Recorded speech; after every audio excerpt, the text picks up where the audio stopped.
नमस्कार, मी बाळा कुंभार, वरिष्ठ पोलीस निरीक्षक, पनवेल शहर. दीपा पाटील नामकरण समिती यांनी उद्या दिनांक 8/7/2026 रोजी मोर्चाचे आयोजन करण्यासंदर्भात परवानगी अर्ज केलेला आहे. सदर मोर्चासाठी परवानगी नाकारण्यात आलेली आहे. आदरणीय सीपी साहेबांचे जमावबंदीचा आदेश, विधिमंडळामध्ये चालू असलेले अधिवेशन, तसेच खूप जास्त प्रमाणामध्ये पाऊस पडत असल्यामुळे रेड अलर्ट जारी केलेला आहे. त्यामुळे वरील कारणासाठी सदर मोर्चास परवानगी नाकारण्यात आलेली आहे.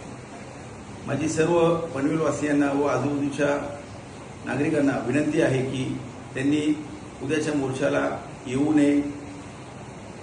उद्याच्या मोर्चाला जमणारे जे नागरिक असतील ते बेकायदेशीरपणे येऊन बेकायदेशीर जमाव म्हणून घोषित केले जातील व त्यांच्या विरोधात योग्य ती कायदेशीर कारवाई केली जाणार आहे. त्यामुळे मी सर्वांना विनंती करत आहे की उद्याच्या मोर्चाला कुणीही येऊ नये. धन्यवाद.